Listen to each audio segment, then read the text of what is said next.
पावन दिन प्रारंभ हो चुका है और हम सब एक बार फिर से हरि कृपा से आध्यात्मिक उड़ान भरने के लिए सत्संग का सहारा ले रहे हैं। शनिवार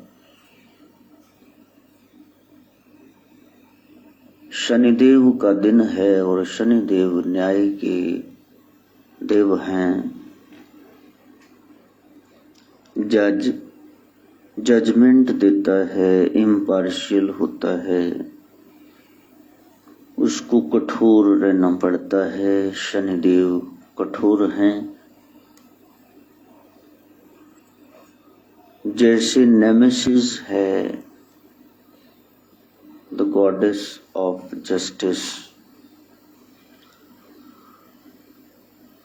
यही कार्य करती हैं। Reward for the good and punishment for the evil doer. नेक को नेकी मिले और बुरे को बुराई का दंड मिले। इसी तरह शनिदेव जी महाराज हैं जो सत्य न्याय के मार्ग पे चलना सिखाते हैं। शनिवार धीरे धीरे गुरु के सामने जाकर के मैं को छोड़ दो, अहंकार को छोड़ दो, शनिचर, और धीरे धीरे उनके बताए मार्ग पर चल पड़ो। निस्संदेह आप मंजिल को पा जाएंगे।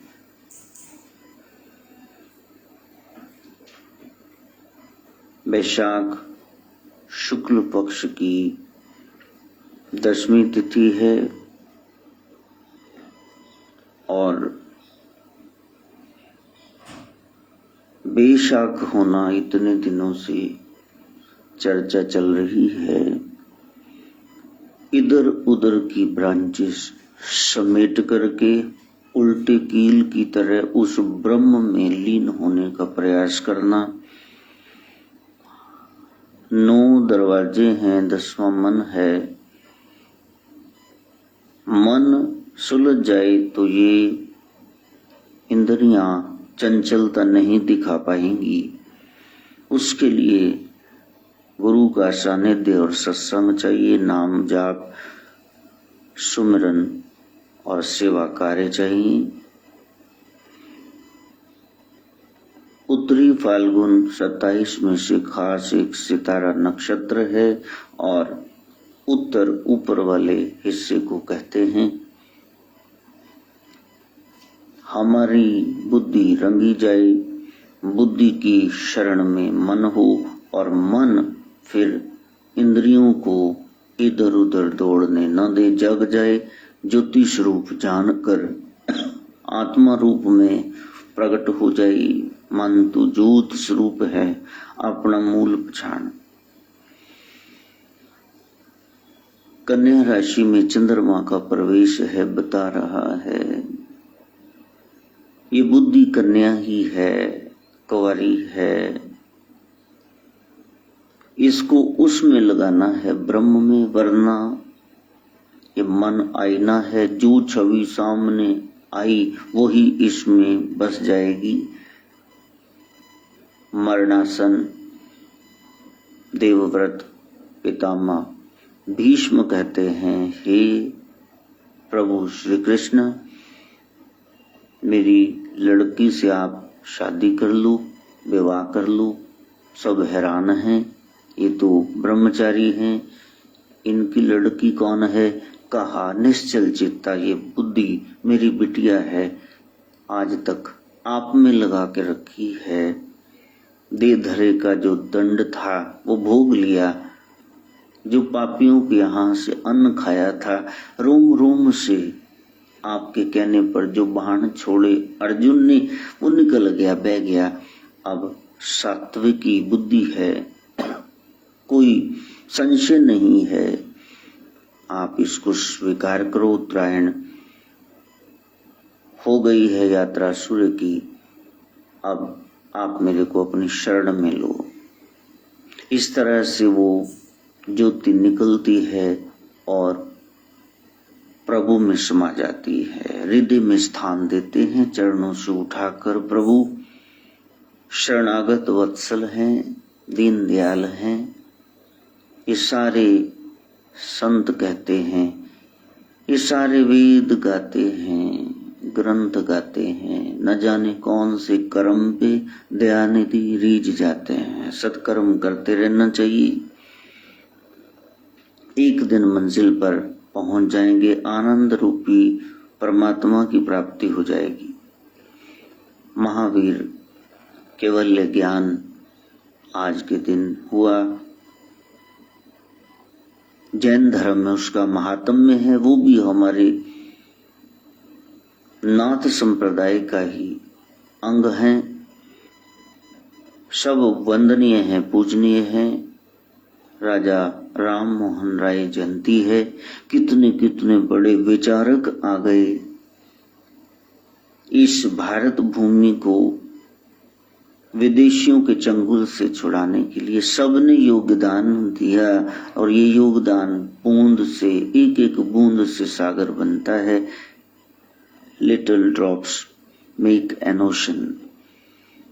किसी का कम या ज्यादा नहीं कहा जा सकता, सब हैं, सबका भरकस प्रयास रहा और आज हम उस आजादी को संभालें, मिल करके रहें, सब एक हैं और एक परचम वो झंडे तले हम एकत्र हो जाएं। भारतीय ज्येष्ठ आरंभ है, सब कोनों में संक्रांति तो आ गई, लेकिन वो बड़ापन अभी नहीं आया। वो ज्येष्ठ मन बड़ा, अब जरा हम बड़े हो जाएं। मोहिनी एकादशी है कल, फिर एकादशी तिथि का क्षय है, इसलिए आज ही व्रत करना होगा जो करते हैं। कूर्म पुराण के अनुसार ये व्रत कृष्ण पक्ष की एकादशी की भांति ही किया जाता है और इसका फल भी उसी प्रकार है। ये मोह बंधन का नाशक है, समूल पाप नष्ट होते हैं। सीता जी की खोज करते समय भगवान राम ने इस व्रत को किया था और बाद में कौंडिन्य ऋषि ने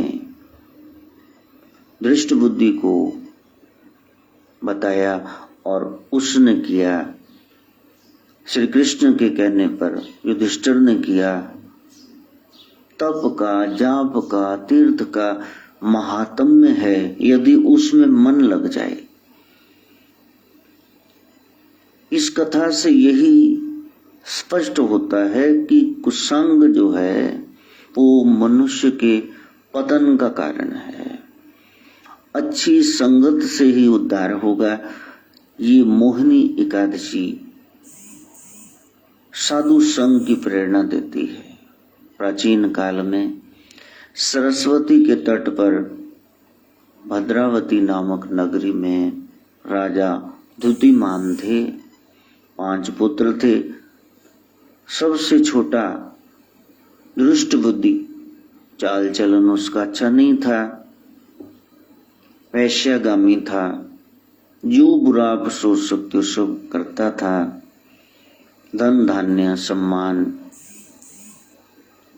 इतना कुछ उसको प्राप्त था, गृह सुख, उससे विमुख होकर हिंसा वृत्ति में लग गया और न करने योग्य सारे कार्य कर डाले। और जब भुगतान का समय आया, फिर चिट्ठी निकली, फिर गुरु शरण में गया। कौंडिन्य ऋषि ने बताया, मोहिनी एकादशी इस व्रत को करो, तुम्हारा उद्धार होगा। सुन करके उसने ये व्रत किया और एकादशी मैया ने समझाया, जो बीत गई उसको छोड़ो, आज से, अब से, अभी से बस निखर जाओ।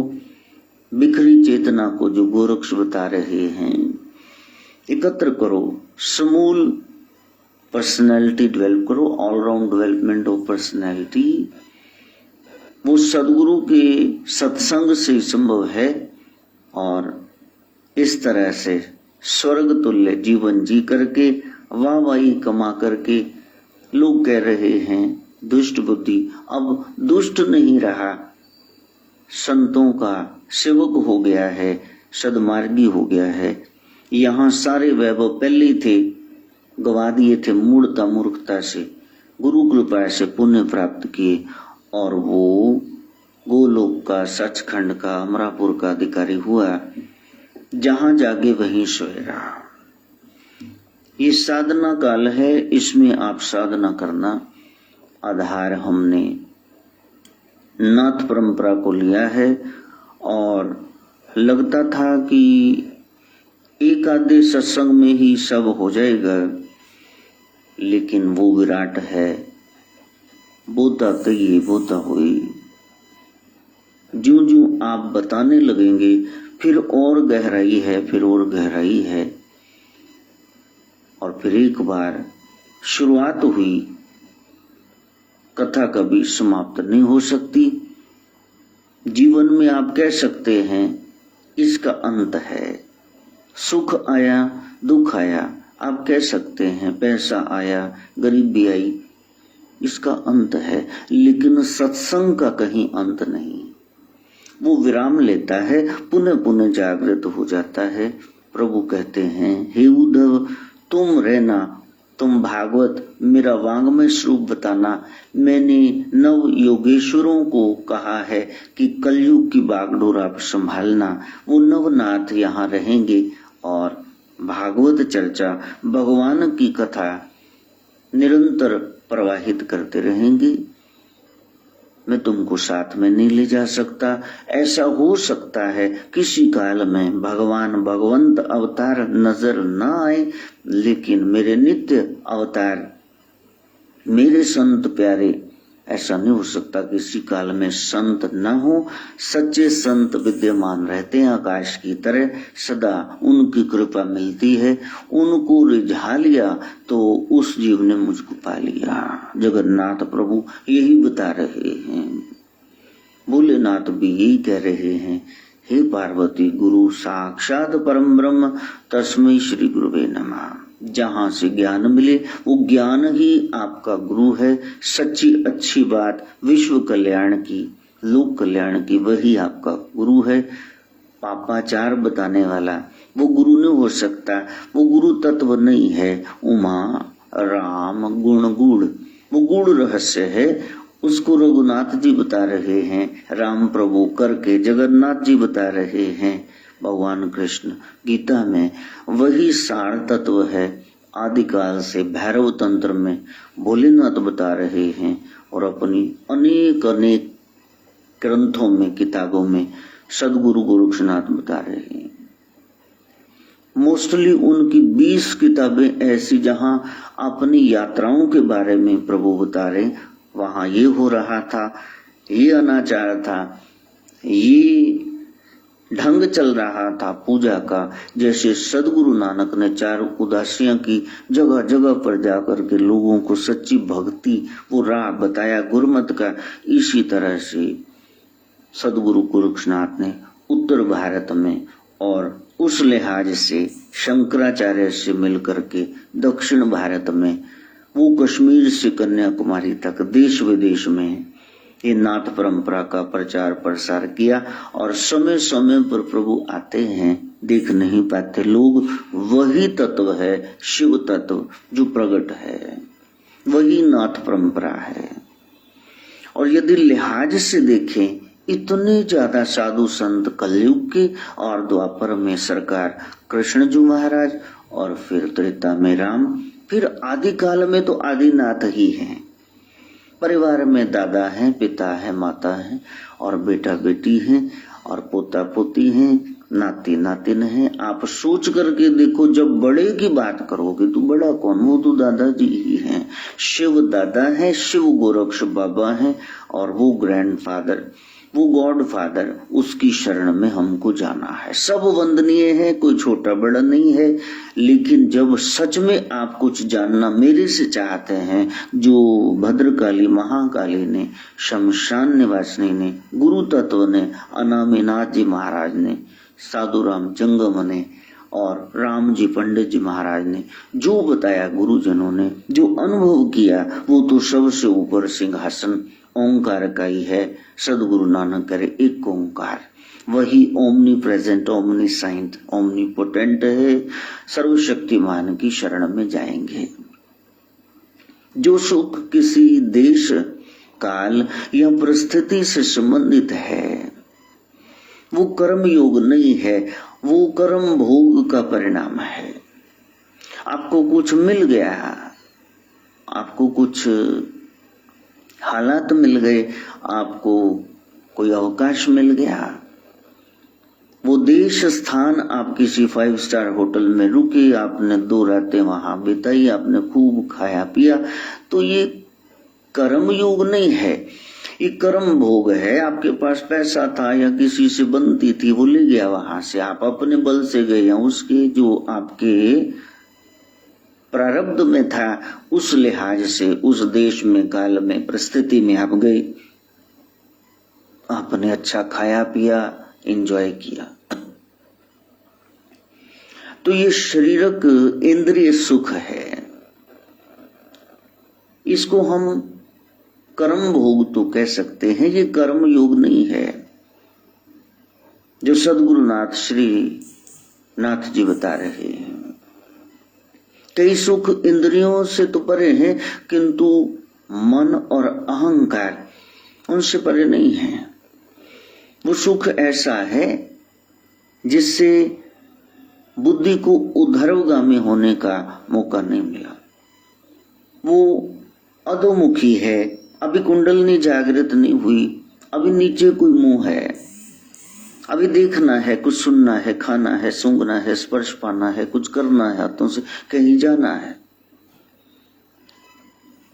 तो वो मानसिक या बौद्धिक सुख है। जिस सुख की बात तेग बहादुर पिता कर रहे हैं, जो सुख को चाहे सदा शरण राम के लिए रमी शक्ति, वो नाथ जी, वो कौन है जिनकी शरण में जाना चाहिए? वो शारीरिक, मानसिक, बौद्धिक सुख नहीं है, वो चित्त का ठहराव नहीं है, वो अहंकार की पूर्ति नहीं है। वो क्या है? तो गोरखनाथ बताते हैं, कर्म का संबंध क्रिया से नहीं है, क्रिया के पीछे क्या भाव है। तो वो जो क्रिया के पीछे आपकी चाह है, उद्देश्य है, राह है, भावना है, उसे कर्म कहते हैं। उसके पीछे कारण क्या था, वो गहरा रहस्य है, श्रीनाथ जी बता रहे हैं। उसको समझना है हमने, तब आपको गहराई पता चलेगी कि वो समझा क्या रहे। डर नहीं रहा, उगड़ हो गया गोरी, पुट्ठे सारे काम छोड़ दिए, उसकी और सीध ले ली गुरु से। गुरु शिष्य परंपरा है, नाथ परंपरा। वहां किसी अदृष्ट शक्ति का इंतजार नहीं करते। जो गुरु ने बता दिया 10 से बाट मुरीदा जोली, उस पे मुरीद मन मुर्दा हो गया, बस मन मुक्त रही नहीं, चलना शुरू कर दिया। तो आप सीधे चल पड़े उधर, ये सिद्ध हो गए, और चलते चलते फिर जुड़ाव हो गया, पता चल गया, रास्ते में आ गया, ये इतने दूर रह गई आपकी मंजिल। दिल्ली जा रहे हैं आप, शिमला जा रहे हैं, मलेरकोटला यहाँ पास में जा रहे हैं, तो रास्ते में लिखा हो, साइन बोर्ड आ गए, तो जुड़ गए, ये रास्ता ठीक है, आपका जुड़ाव हो गया, तो योगी हो गए, समाज के लिए उपयोगी हो गए। मेरी जान भी चली जाए, बस सामने वाले को सुख मिले, यहां तक ऊंचाई को छू लिया, और फिर मन के स्वामी हो गए। अब हरेक क्रिया उसको जरा हटा करके, कर्म बना करके बीच में से हटना है, ये है कर्म योगी होना। वो सिखा रहे हैं नाथ जी, गोरखनाथ जी, वो बता रहे हैं। एक स्त्री खाना बना रही, अब स्त्री क्या है? सब्जेक्ट करता, वो कोई काम कर रही है। और क्या कर रही है? कोई क्रिया कर रही है। वर्ब क्या है? बना रही है। कुकिंग क्या बना रही है? ऑब्जेक्ट क्या है? वो है खाना। तो इस तरह से सब्जेक्ट, ऑब्जेक्ट और वर्ब, ये करीब एक हमने तरतीब समझ ली कि एक स्त्री खाना बना रही है। A woman is cooking food। औरत है, ये सब्जेक्ट है, ये कोई काम कर रही है। क्या कर रही है? पका रही है। किसको? खाने को। तो ये जो क्रिया है, इसको आप कर्म योग नहीं कह सकते। इसमें क्या है कि भाव देखना होगा। क्या वो अपने परिवार के लिए बना रही? अपने 4, 6, 10 सदस्यों के लिए बना रही? तो ये उसका कर्तव्य है, ये तो उसको बनाना ही चाहिए। पड़ोसन थोड़ी ना आके बनाएगी, या दादा रसोई में घुस जाएगा, ये तो वो करेगी। ये तो इंडियन सिस्टम है। ये घर वाली घर संभाले तो वो जाके कमाए, और इस तरह से 2 पहियों से घर गृहस्थी चले। क्या वो किसी भूखे, जरूरतमंद, भिखारी, उसको खिलाने के लिए बना रही? तो ये चैरिटी है, दान है, दया है, ये भी करना ही चाहिए। और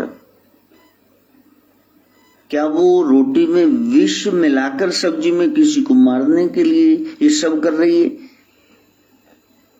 तो ये पाप है। क्या किसी साधु संत की, प्रभु से जुड़े हुए की सेवा कर रही है? तो ये सेवा है। तो एक ही क्रिया कर रही है, लेकिन उसके नाम अब अलग अलग हो गए। एक कर्तव्य हो गया, एक दान हो गया, दया हो गई, एक सेवा हो गई, एक पाप हो गया। तो आपको इस क्रिया का कोई फल नहीं मिलना है। उसके पीछे क्या भाव है, उसका आपको फल मिलेगा। जिस मन से कर रहे हो, जहां मन जुड़ गया, तो वो आपका कर्म है। सदगुरु गोरखनाथ कहते हैं कि कर्म करते करते total effacement of the self, बीच में से मैं को निकालना, ये है कर्म योगी होना, जो भगवान कृष्ण ने बताया। कृष्ण नाथ परंपरा को आगे लेके जा रहे हैं।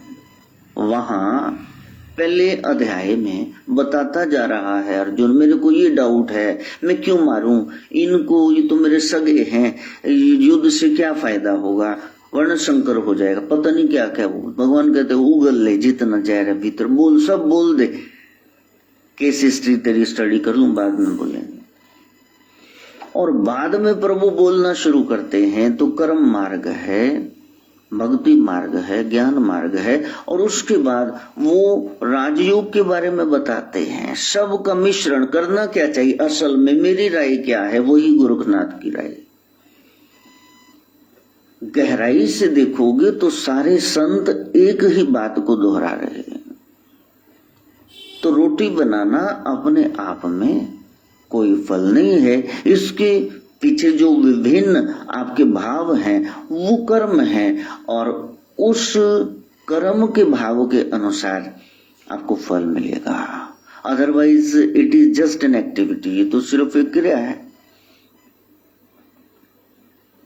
इसलिए वहां ये 5 हेतुओं को स्वीकार करना होगा। एक कर्ता है, एक क्रिया है, और एक ऑब्जेक्ट है जो आप कर्म कर रहे हैं, और एक अधिष्ठान है, यानी आपकी क्षमता, योग्यता वर्तमान स्थिति में कैसी है, और एक दैव है, प्रारब्ध। ये 5 चीजें मिल गई, ये गूढ़ ज्ञान है।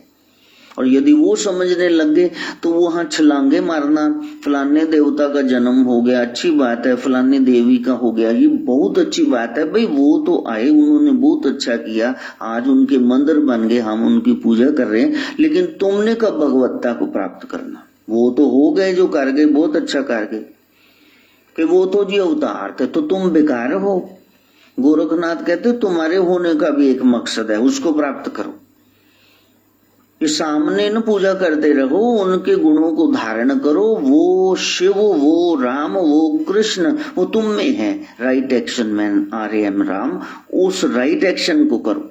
वो तुम करते नहीं, भावना तुम्हारी गलत ही रहती है। सगन तुम 2100 डाल देते हो, तो तुम 2100 घर में जाके बताते हो भी ऐसी बुगार पड़ गई। तुम प्रफुल्लित नहीं हुए, तुम खुश नहीं हुए। फिर वो क्रिया क्यों कर रहे हो जिसमें तुम्हारा मन नहीं लगता, चिढ़ते हो? उसको छोड़ दो, क्योंकि उसका फिर दंड मिलेगा। वो पाप बन जाएगी, आपके लिए श्राप बन जाएगी।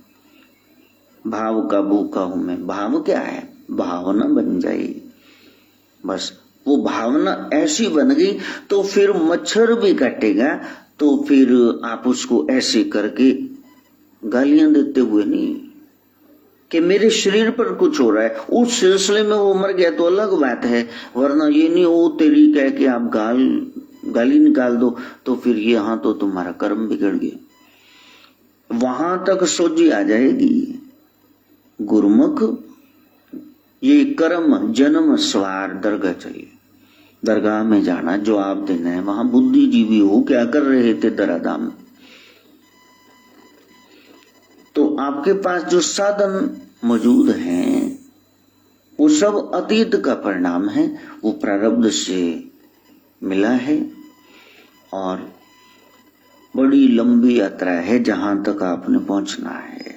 आपकी किस्मत में लिखा था 2000 का नोट मिलेगा, तो वो छप भी गया, करेंसी चेंज हो गई, आप पहले था ही नहीं, अब तुम रास्ते में जा रहे थे, कहीं तुमने पिछले जन्मों में कुछ दिया और वो तुम्हारे हाथ में लग गया। वो प्रारब्ध था, वो भाग्य में लिखा था, लेकिन वो संचित कर्मों से भाग्य बना, लक, फेट, डेस्टिनी, किस्मत बनी। अब तुम क्या कर रहे हो?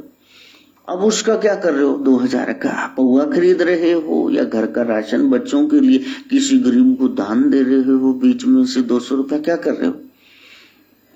वो तुम्हारा आगे का मार्ग संवारेगा, वही तुम्हें सारे पापों से मुक्ति दिलाएगा।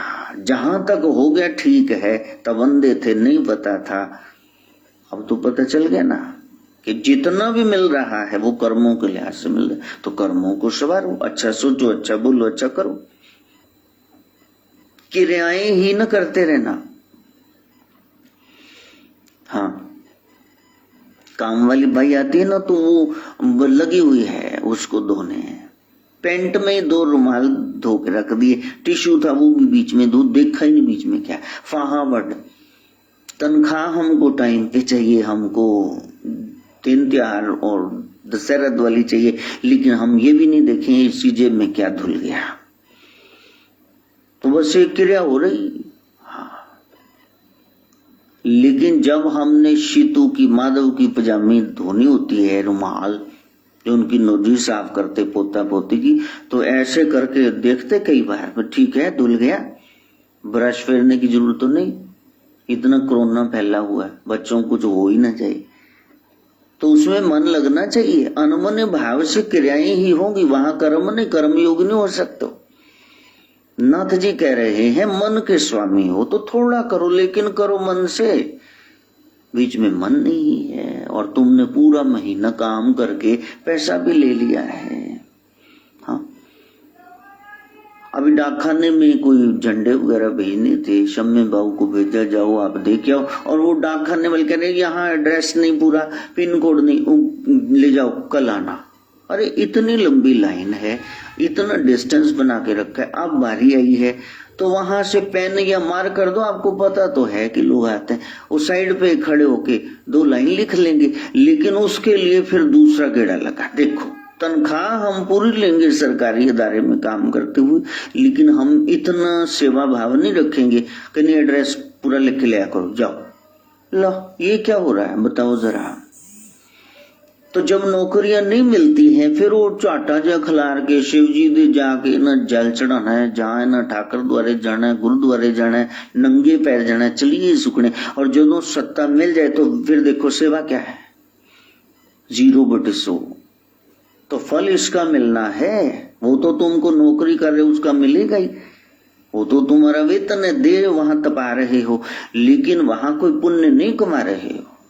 नाथ जी कहते हैं फिर जुड़ जाना, नौकरी मैंने सर्विस, सेवा के लिए बैठे हुए प्यारे, जो भी आपको मिली है, सरकारी, गैर सरकारी या सेमी गवर्नमेंट, जो भी आप कर रहे हो बिजनेस, वहां सेवा भाव से बैठना।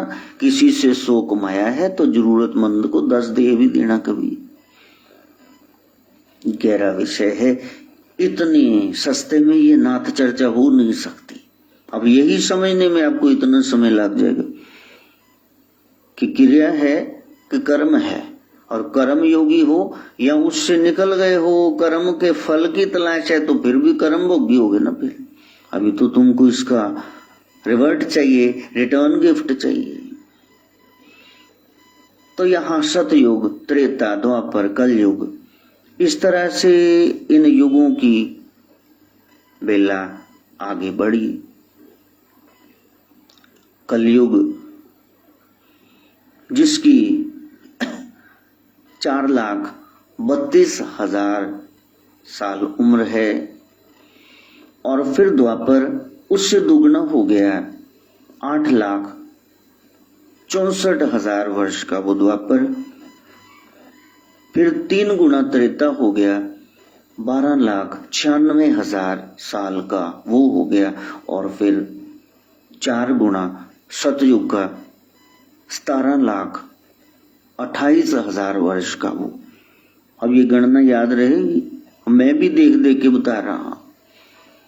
और इन चारों युगों को मिला करके एक महायुग बनता है। जब 71 महायुग बीते तब एक मनवंतर हुआ, और मानवीय गणना के अनुसार एक मनवंतर की अवधि कितनी हो गई? 30,66,20,000 वर्ष। लो, अब ये सब याद रहेगा तुमको। इसलिए नाथ जी के ग्रंथ तुम पढ़ लोगे, छोड़ दो उसको, भूल ही जाओ। सागर पी लूंगा, डाइसेंट्री हो जाएगी, थोड़ा पी के देखो आधा गिलास, हाँ खारा पानी है, पेट बिगाड़ के बैठ जाओगे। मनवंतर के अंत में जो प्रलय होता है, जल ही जल हो गया, जल प्लावन हो गया, और उससे संपूर्ण पृथ्वी जल में डूब जाती। जिधर देखो जल जल जल। ईश्वरीय दिव्य विधान से आगामी मनवंतर वो शुरू होने लगता है।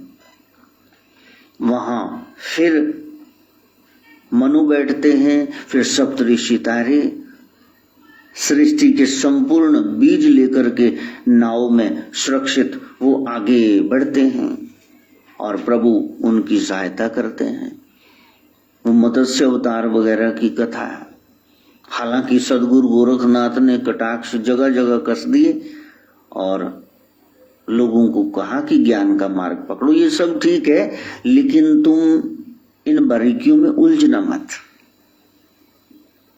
तो कथा का वर्णन वो वैदिक साहित्य में मिलता है, इतिहास में, पुराणों में, और यहाँ तक कि बाइबल में, विश्व के ग्रंथों में मिलता है। ओल्ड टेस्टामेंट में वहां मनु का नाम नूह है, सेम कथा है, बाइबल में पढ़ोगे, वहां देख लो। तो उसे खंड प्रलय या आंशिक प्रलय कहते हैं। 14 मनवंतर जब बीतते हैं तब एक कल्प होता है।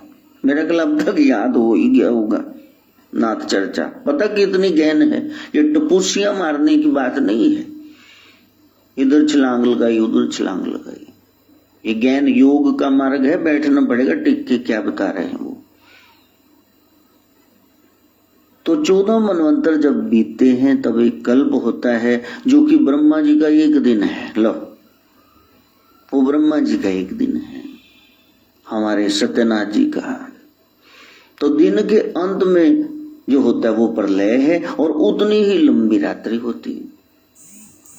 इस क्रम से ब्रह्मा का 360 दिन का एक वर्ष हो गया। इस हिसाब से हम ये अपनी गणना एस्ट्रोलॉजी करते, कैलेंडर बनाते हैं, हमारे ज्योतिषी, हमारे आचार्यगण।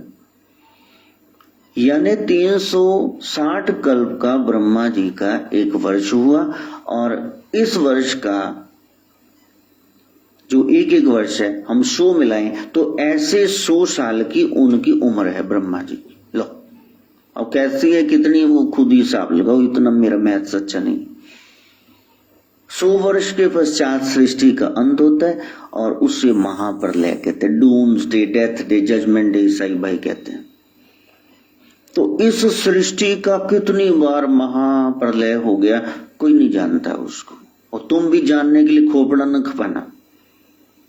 तो जो लोग बार बार कह रहे हमने ग्रंथ पढ़ने, मेरे नाथ जी के ग्रंथ हैं, वहां कोई साधारण सी लीला नहीं मिलेगी आपको, इजीली अंडरस्टूड, आप समझ आ गई आपको।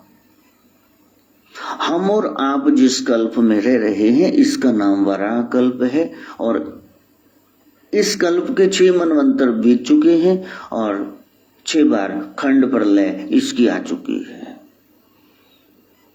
तो इस मनवंतर का नाम जिसमें हम रह रहे हैं वह वसवत इसका नाम है, और इस मनवंतर के 27 महायुग बीत चुके हैं और 28वें महायुग के सतयुग, त्रेता, द्वापर भी बीत चुके हैं और कलयुग चल रहा है। तो उसमें योगेश्वर कृष्ण जो नाथों का कह के गए कि अब भारत संभालो, अवतार नहीं, अब तो डायरेक्ट आप ही आओ। तो इस मनवंतर का ये 28वां कलयुग चल रहा है। जितना मैंने बताया वो सब आपको याद होगा, इसलिए जरूर ग्रंथ पढ़ना, बहुत समझ आ जाएगा आपको।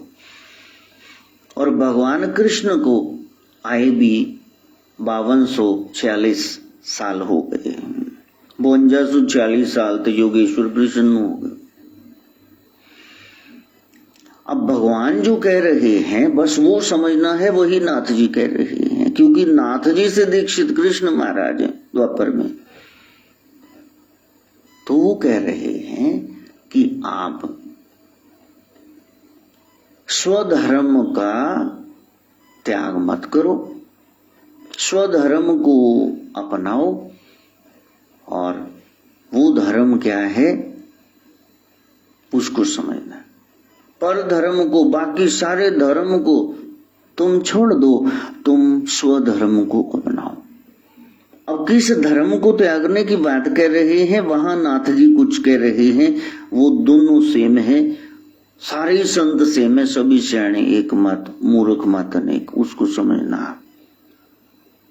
क्योंकि कृष्ण को ज्यादा मानते हो ना, राम को, तो आपने चैनल ऑन किए होंगे और देवी भागवत चल रहा है, बहुत अच्छी बात, हमारा भागवत चल रहा है, मानस चल रही है, सब वंदनीय पूज्य, सब में उस ब्रह्म तत्व की चर्चा है। लेकिन किसी चैनल पे गोरखनाथ जी की कथा चल रही है, जिन्होंने सबसे ज्यादा उत्तर भारत में काम किया, उत्थान का, धर्म को जो जीर्ण हो चुका था जो उठाया। दुकानों पर गए हम 7 साल पहले, हमने कहा नाथ जी की फोटो दो, तो वो मूर्ख कहने लगा, इतना पुराना फ्रेम में कर, वो कह रहा है कि ये कौन सा देव, एक जाम पे देवता। कितनी शर्म की बात है, हम अपने उद्गम को ही भूल चुके हैं। और पहले 7 पीढ़ियां तक याद रहता सी, सारे देवी देवते घर कैलेंडर फोटो होंदियां सी। अब तुमने लैंडस्केप ही लगानी, पुट्ठी सीधी नंगी तस्वीरें लगानी है।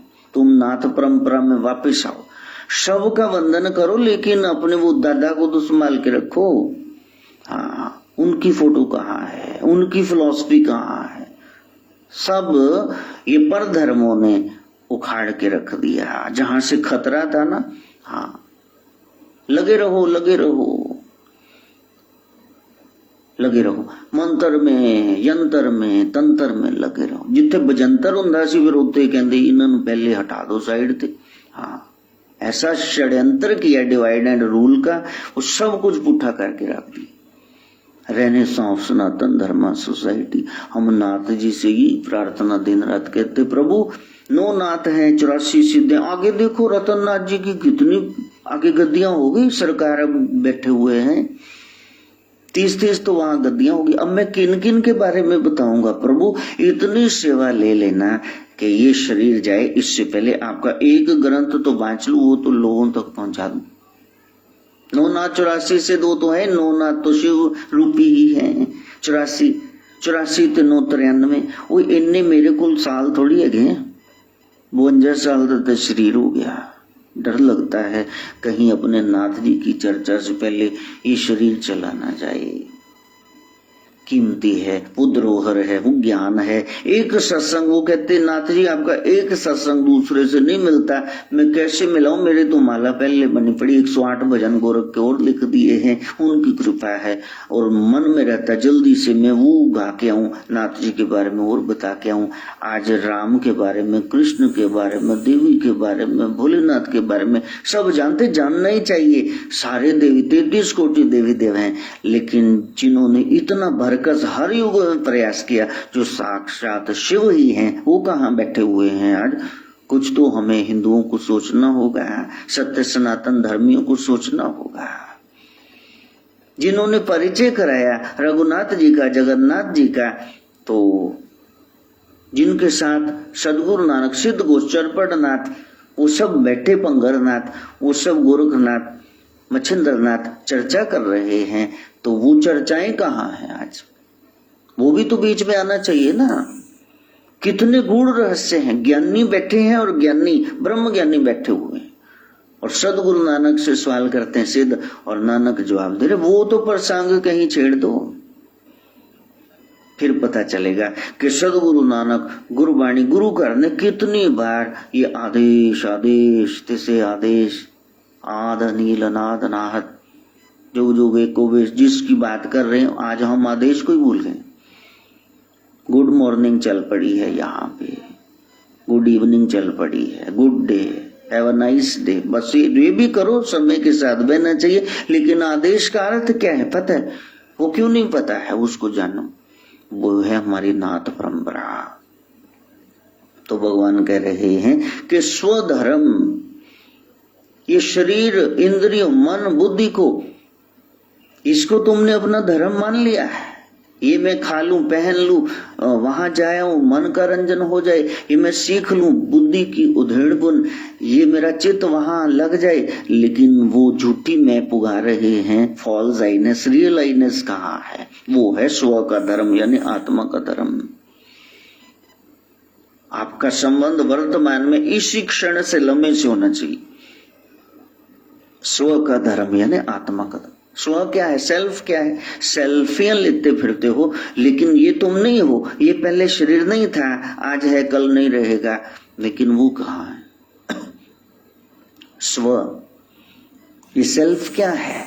और सदगुरु वो सेल्फ को जनाने के लिए आए हैं। What is this self?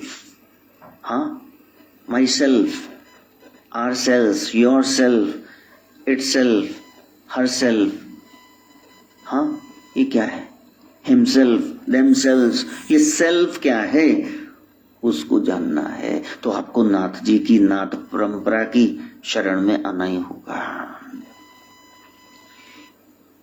तो स्वधर्म, उसको सीखना है कि असल में हम कौन है, और उसके लिए आपको पूरी समर्पित एक वृत्ति बनानी होगी। तब जाकर के आप नाथ हो सकते हैं, एडमिशन आपका हो सकता है। सदगुरु कह रहे हैं गोरक्षनाथ, जिसमें संदेह है, शुरू ही संदेह से हो, संशय आत्मा, जिसका चंचल चित्त है, जो अविश्वासी मन पता नहीं क्या हरकत कर दे उसका है, जिसका डरपोक ड्रक्कल दिल है, जो चिंता तो दिमाग लिए घूमता है, जो इंद्रियों का गुलाम है, उसको तो स्वप्न में भी न सोचे ये नाथ पदवी प्राप्त होगी। वो उगड़ ही नहीं है, उसकी तो एडमिशन ही नहीं हुई। करना क्या है? संशय को छोड़ना है, चंचलता को छोड़ना, अपनी शक्तियों का सदुपयोग करना है। मन को, उसको दमन नहीं, शमन उसको समझाना है। बच्चे को समझाओ तो समझ ही जाता है कि बेटा गला खराब है, परसों खा लेना आइसक्रीम, गला ठीक हो जाए, समझ ही जाता है। तेजे हाड हराम पाके मैगी भी बना के देनी तो वही खाएगा ना, फिर पेट तो भरना ही है। ये तो ही खांदा, ये तो ही नहीं खांदा, तू यही बनानी, तू तो जाके आटा गुनना भारा लगता गर्मी च, जेड़ी इन्नी पई भी नहीं हले तक। तो डरपोक दिल है, उसको छोड़ो, थोड़ा निडर बनो और चिंता दिमाग पर न लाना। बार बार सोचोगे तो फिर ये सारे डिप्रेशन, ये सब कमजोरियां, बीमारियां तुम्हें घेर लेंगी। ग्लैंड्स अपना फंक्शन करना बंद कर देंगी, मिस फंक्शनिंग होगी और तुम रोगी हो जाओगे। नानक नाम चढ़दी कला। चढ़दी कला च कौन? जेड़ा नाम नाल जुड़े, संसार दी चिंता ही नहीं, जो होगा होगा बस, ठीक है। अनहोनी होनी नहीं, होनी हो सो होए। सदगुरु नानक कह रहे चिंता ताकि कीजिए जे अनहोनी हुए। ये मार्ग संसार के नानक थिर नहीं, कोई यहाँ कोई रहने वाला ही नहीं है, तो देह को बचाने में लगे हुए, इसको ये ना हो जाए, इसको ये ना हो जाए, और थोड़ा मौका मिले तो इतने भोग भोगने लग जाते हो। संयम अनुशासन तुम्हारा रहता नहीं, जबकि अष्टांग योग में सबसे पहले तो यम ही आ गया। संयम रखो, नियम बनाओ, कुछ कोई नियम नहीं है, कोई नित नियम नहीं है। कितनी गड़बड़ है। और सिखों के घर में जपजी साहब, सुखमनी साहब, पंज बाणियां होनी चाहिए ना, हिंदुओं के घर में होने चाहिए। कहाँ है? ग्रंथ मानस पढ़ा है, गीता पढ़ी है, वहां क्यों नहीं पढ़ी है? लियो उसको। कुरान पाक है आपके यहाँ, आप मुस्लिम भाई हो, बाइबल है आपके पास, फ्री में बांट रहे वो। कुछ भी नहीं, हम सबकी निंदा करना सीख गए हैं, ये भी गलत। वो तू नया पंथ तैयार कर ले, तू शुरू कर दे एक नया। वो तेरों ने किए, बैठे जेल में आज भी। तो प्यारे, कुछ तैयार नहीं करना, बस आपने चलना है और पहुंच जाना है। सदगुरुनाथ कहते हैं मन रूपी तीर्थ के इस ज्ञान रूपी सरोवर में ध्यान रूपी स्नान करके आप राग द्वेष रूपी मल को धो डालो और आप भव से तर जाओगे। अब ग्रंथ पढ़ोगे सदगुरुनाथ का तो फिर तुम समझ जाओगे क्या बोल रहे हो। एक तो खड़ी बोली में बोल रहे हैं, राजस्थानी, हरियाणवी, पंजाबी, हिंदी सब मिक्स। हिंदी के आदि कवि हैं जैसे संस्कृत के भगवान वाल्मीकि हैं।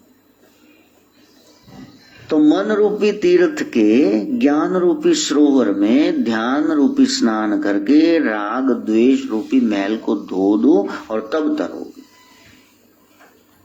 अब सरकार जो आ गए हैं, बस शीतला मैया आ गई है।